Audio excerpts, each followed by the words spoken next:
నమస్తే, welcome to our channel. నేను పద్మని. ప్రస్తుతంతో పాటు ప్రముఖ ఆధ్యాత్మికవేత్త, వాస్తు జ్యోతిష పండితులు, లలిత ఉపాసకులు బ్రహ్మశ్రీ నానాజీ పట్నాయక్ గారు మనతో పాటు ఉన్నారు. మాట్లాడతాం సార్. నమస్తే సార్. శ్రీమాత్రే నమః. సింహరాశి వారికి ఈ శని వక్రగతి ఎటువంటి రిజల్ట్స్ ని ఇవ్వబోతోంది సార్? సింహం వారికి గనక చూసుకుంటే అష్టమ శని ప్రభావం తగ్గుతుంది చెప్పాలంటే వీరికి. ఎందుకంటే అష్టమంలో ఉండే శని వక్రిస్తున్నాడు. దీనివల్ల ఏమిటి అంటే గతంలో సంబంధం వెనక్కి వెళ్ళిపోయింది, మళ్ళీ వస్తుందేమో అని ఆశపడుతూ ఉంటారు. అటువంటి వారికి ఇది కొంతవరకు ఊరటనిస్తుంది. అయితే ఇక్కడ సప్తమ స్థానంలో రాహు ఉన్నాడు కాబట్టి విదేశీ సంబంధాలు వెతుక్కోవడం మంచిది. కొంచెం డిఫరెంట్ క్యాస్ట్లో కూడా వివాహం అయ్యే యోగాన్ని ఇస్తాడు సప్తమంలో రాహు ఉన్నప్పుడు. అది ప్రధానంగా. అది కాకుండా కొంచెం ఇష్టపడి చేసుకోవడం, అందులో న్యాచురల్ 11th హౌస్ కదా, అందుకని. అది కాకుండా అక్కడ ఉండేటువంటి రాహు ఉండే నక్షత్రాలు కూడా కొంచెం పంచమాధిపతి నక్షత్రం మీద, గురు నక్షత్రం మీద తిరుగుతాడు నెక్స్ట్ రాహు. సో పంచమాధిపతి కరసింహం నుంచి గురువు. సో కొంచెం ఇష్టపడిన వారిని డిఫరెంట్ క్యాస్ట్లో ఉండే వాళ్ళని వివాహం చేసుకునే యోగం ఎక్కువగా ఉంటుంది.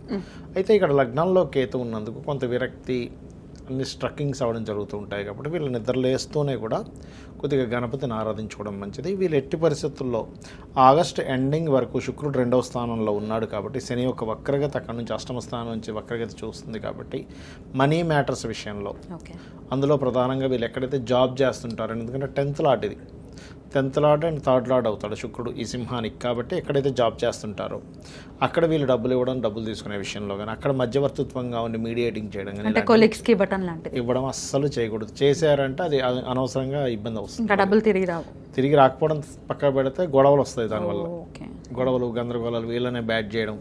నేను లగ్నంలో కేతు ఉన్నాడు, అదిగాక సమాజ స్థానంలో రాహు ఉంటూ మళ్ళీ శని వస్తున్నాడు అంటే సామాజికంగా వీళ్ళు బ్యాడ్ అవ్వడం జరుగుతూ ఉంటుంది. కాబట్టి ఇటువంటి విషయాలకు దూరంగా ఉండడం మంచిది. ఆఫ్టర్ ఆగస్ట్ తర్వాత మళ్ళీ మంచిదే, ఎందుకంటే ఎట్లాగో శుక్రుడు 3లోకి వెళ్తాడు. So it's good. అది కొంచెం కెరియర్కి కూడా మంచి చేస్తుంది. ఎప్పుడైతే దశమాధిపతి నీచబడి శని వక్రించిన శని దృష్టి ఉందో ఆల్ ఆఫ్ సడన్గా జాబ్స్ మానేస్తారు కూడా వీళ్ళు. కొన్ని అవి సిల్లీ ఉంటాయి, కొన్ని రీజన్స్, పెద్ద ఈ రీజన్ ఉండదు. అది కారణం ఏంటంటే బికాజ్ ఆఫ్ ఆ కాంబినేషన్స్ వల్ల. ఓకే, ఆరోగ్యం ఎలా ఉంటుంది సార్ ప్రత్యేకించి వీళ్ళకి ఆరోగ్యం విషయం కనుక చూసుకుంటే సింహం వారికి ప్రస్తుతం పంచమాధిపతి 12వ స్థానంలో కంబస్ట్లో ఉన్నాడు కాబట్టి వీళ్ళకి ఏంటంటే ఒకటి పాదాల కిందని, ఎందుకంటే 12th హౌస్ అనేది పాదాలు తీసుకుంటాం. సో పాదాల కిందని కొంచెం ఆనల్లా రావడం, కొంచెం స్ట్రెస్ ఉండడం జరుగుతూ ఉంటుంది. కొద్దిగా ఏంటంటే వీళ్ళు గ్యాస్ ఎక్కువ ఫామ్ అయ్యేటువంటి ఫుడ్ కూడా ఎక్కువ తీసుకోకూడదు. కడుపులో పట్టేయడం, ఎందుకంటే 5th లాట్ కదండి, పట్టేయడం లాంటివి జరుగుతూ ఉంటాయి. కాబట్టి కొంచెం వీళ్ళు సూర్యుడికి శనికి దానాలు ఇవ్వడం మంచిది, లేదా సూర్య శని గ్రహాల దగ్గర దీపారాధన చేసుకోవడం మంచిది. Right sir. అయినప్పటికీ ఈ 138 రోజుల పాటు కూడా ఎటువంటి నియమాలు పాటించాలి ఖచ్చితంగా? అయితే వీళ్ళకి ఒకటి ఏంటంటే అష్టమ శని తగ్గిపోతుంది. హ్యాపీయే కదా. ఓకే, ఇంత రిలీఫ్ అని అనుకోవచ్చు. అయినప్పటికీ ఎటువంటి పరిహారాలు చేసుకోవాలో ఇప్పుడు తెలుసుకుందాం. మరి రిజల్ట్స్ ఎలా ఇవ్వబోతున్నాడు అనేది మీరు చెప్పేశారు సార్. మరి పరిహారాలు ఖచ్చితంగా చేసుకోవాలంటే శని అంటేనే భయం కదా.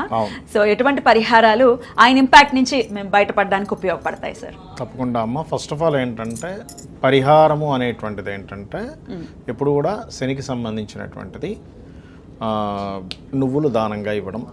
ఓకే, అదేవిధంగా కాస్త ఓల్డ్ ఏజ్ హోమ్స్ లేదా పెద్దవాళ్ళు ఉంటే వాళ్ళకి సేవ చేయడము, నూనెని ఆలయాల్లో దీపారాధన కనివ్వడం చేస్తూ ఉండాలి. అయితే ఇది శని మనకిప్పుడు గోచారంలో వక్రిస్తున్నాడు, కానీ వాళ్ళ పర్సనల్ చార్ట్స్లో కూడా ఒక గ్రహం వక్రించినందుకు భృగునందనాడి అనేటువంటి దాంట్లో ఒక విషయం చెప్పారు. అది పెండింగ్ కర్మ అంటాం దాన్ని మనం. అంటే ఏ గ్రహం వక్రించినా అది పెండింగ్ కర్మ. శనే వక్రించాడు అనుకోండి, వీళ్ళు పాస్ట్ లైఫ్లో చేయాల్సిన వర్క్ చేయలేదు, అది వర్క్ చేయడానికి వచ్చారు ఒకటి. రెండవది వీళ్ళు ఉన్న ప్రదేశం నుంచి మారితే వీళ్ళ కెరీర్ బాగుంటుందని కూడా అర్థం. అయితే ఇట్స్ డిపెండ్ ఆన్ శని. ఇప్పుడు వాళ్ళ పర్సనల్ చార్ట్లో పలానా దగ్గర వక్రించారు, ఆ వెనక రాశి నుంచి 159లో ఏ గ్రహాలు ఉన్నాయో చూడాలి. దాన్ని బట్టి వాళ్ళు ప్లేస్ మారడం వల్ల అభివృద్ధి ఉంటుందా ఉండదా అనేది తెలుస్తుంది. ఇంకోటి ఏంటి, డ్యూయల్ సైన్ వైపు వెళ్తుంటే రెండు జాబ్స్ చేస్తారని అట్లా చెప్పొచ్చు, ఎందుకంటే కర్మ 2 ప్లేసెస్కి ఆక్యుపై చేస్తున్నాడు కదా అట్లా. అదేవిధంగా జీవుడు వక్రించాడు అనుకోండి, వీళ్ళు ధర్మకార్యాలు కొన్ని పెండింగ్ ఉన్నాయి పూర్వజన్మల్లో. అంటే గురువు ధర్మకార్యాలు, జ్ఞానం సంబంధించినవి, లేకపోతే కొంతమంది చూడండి గుళ్ళు కట్టిస్తూ ఉంటారు, తీర్థయాత్రలకు వెళ్తూ ఉంటారు, దేవత వాటి దగ్గరికి అక్కడ సేవలు చేస్తూ ఉంటారు. ఇప్పుడు కొంతమంది పూజారులు ఉన్నారు, లేకపోతే వీళ్ళు ఉన్నారు దేవతా సంబంధించిన అదే టెంపుల్స్లో. వాళ్ళందరూ కూడా పాస్ట్ లైఫ్లో కొంత కర్మ బ్యాలెన్స్ ఉంది వారికి, లేకపోతే అంత ఈజీగా రాదు అది. అదేవిధంగా కొంత ఉపాసనలు చేసేవారు, అవన్నీ కూడా జూపిటర్ వక్రించినందుకు వాళ్ళు చేస్తే క్లియర్ అవుతుందని అర్థం. అలాగే మెర్క్యూరీ రిట్రో అనుకోండి, వీళ్ళు నాలెడ్జ్ షేరింగ్ చేయాలి. నాలెడ్జ్ షేర్ చేస్తేనే వీళ్ళకి ఈ జన్మ క్లియర్ అవుతుంది, అదర్వైజ్ అవ్వదు. మీరు గమనించవచ్చు, ఇవి చేస్తూ ఉంటే వీళ్ళ లైఫ్లో అభివృద్ధి కూడా ఉంటుంది. అంటే వీళ్ళు అరువు పెరగకుండా వర్క్ చేస్తున్నారు శని వక్రగతి వాళ్ళకి బాగుంటుంది లైఫ్. అదేవిధంగా దేవతా క్షేత్రాలు వెళ్ళడం చేస్తున్నారు, వీళ్ళ లైఫ్ అక్కడ నుంచి స్టార్ట్ అవుతుంది బాగుండడం అనేది. నాలెడ్జ్ ఎంత షేర్ చేస్తూ ఉంటే ప్లస్ అవుతూ ఉంటాడు. ఎందుకంటే కుజుడైతే భూములకు సంబంధించింది, అన్నదమ్ములకు సంబంధించింది అమ్మ. అంటే ఇప్పుడు కొన్నిసార్లు భూముల్ని వదిలేయాల్సి వస్తుంది, వదిలేయాలి అంటే కొన్నిసార్లు వదిలేసారు. అంటే వక్రించి కేతువుతో కనెక్ట్ అవుతే ఖచ్చితంగా వదిలేయాలి. వక్రించి శుభగ్రహంతో కనెక్ట్ అయితే ఏంటంటే వాళ్ళు వేరే ప్రదేశానికి వెళ్ళడం ద్వారా భూములు సంపాదిస్తారు అన్నారు. 100 ప్లేసులు సంపాదించలేరు, మీరు ప్లేస్ మారండి, అక్కడ మీరు బీభత్సంగా భూములు సంపాదిస్తారని చెప్పొచ్చు. అలా అలాగే శుక్రుడు అనుకోండి, వీళ్ళకి జనరల్గా ఏమవుతుందంటే ఎవరికైనా శుక్రుడు వక్రించాడు అంటే వివాహం విషయంలో సంబంధాలు చూసేటప్పుడు దగ్గర దాకా వచ్చి మిస్ అవ్వడం ఖచ్చితంగా జరుగుతుంది. అందులో పర్టికులర్గా 7th హౌస్లో కనుక శుక్రుడు వక్రిస్తే ఇంకా ఖచ్చితంగా జరుగుతుంది. 7th హౌస్లో ఏదైనా గ్రహం వక్రిస్తే వాళ్ళకి సంబంధం ఓకే అన్నట్టు ఓకే వెనక్కి వెళ్ళడం జరుగుతూ ఉంటుంది. అదొక రకంగా దోషం పోయినట్టు అలా జరిగిందంటే వివాహానికి ముందు. అలాగే వీళ్ళకి లగ్జరీ ఫైనాన్స్ సంపాదన లగ్జరీ అంతా కూడా వేరే ప్రదేశానికి వెళ్ళడం వల్ల బాగుంటుందని కూడా చెప్పొచ్చు. అయితే ఇక్కడ ఏంటంటే అది స్త్రీ జాతకం అనుకోండి, ఇంకా ఖచ్చితంగా స్త్రీమూర్తికి మార్పు వల్ల బాగుంటుందని చెప్పాలి. కాకపోతే ఇక్కడ ఏంటంటే ఎప్పుడైనా ఏదైనా గ్రహం వక్రించినప్పుడు, ఉదాహరణకి ఇప్పుడు వృషభంలో ఉండి శని వక్రించాడు, అప్పుడు నీచం వైపు వెళ్తుంది. అదే వృశ్చికంలో ఉండి వక్రించాడు, ఉచ్చం వైపు వెళ్తుంది. అంటే అది ఏ స్థానంలోకి వెళ్తుంది ఈజ్ మోస్ట్ ఇంపార్టెంట్. అంటే అది ఉచ్చమా నీచమా, ఫ్రెండ్లీ సైన్లోకి వెళ్తుందా, ఎనిమీ సైన్లోకి వెళ్తుందా, న్యూట్రల్గా ఉండే సైన్లోకి వెళ్తుందా ఈజ్ మోస్ట్ ఇంపార్టెంట్. రెండో విషయం ఏంటంటే అది వక్రించినప్పుడు అక్కడి నుంచి 159, అంటే ఉదాహరణకి మిథునంలో ఉండగా వక్రించింది, అప్పుడు అది వృషభం వైపు వస్తూ ఉంటుంది. వృషభము, కన్య, మన మకరము, కన్య, ఈ 3 రాసుల్లో ఏ ప్లానెట్స్ ఉన్నాయనే దాని మీద ఆధారపడి ఉంటుంది దాని రిజల్ట్ అనేది. చాలా పెద్ద క్యాలిక్యులేషన్, చాలా క్యాలిక్యులేషన్. కానీ మీకు దానివల్ల రిజల్ట్ ఖచ్చితంగా మీరు అది పాటించడం వల్ల మీకు రిజల్ట్ వస్తుందమ్మా.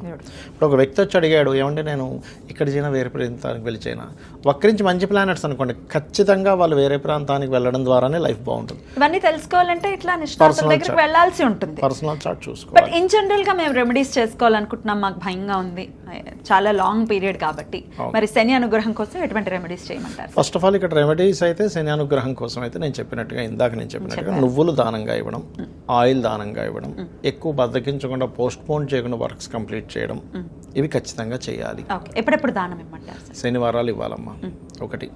రెండవది శని వక్రగతి ఉంది అంటే ఫస్ట్ ఆఫ్ ఆల్ వాళ్ళు అర్థం చేసుకోవాల్సింది, వాళ్ళ కిందన పనిచేసే వాళ్ళని ఎక్కడా కూడా హీనంగా చేయకూడదు.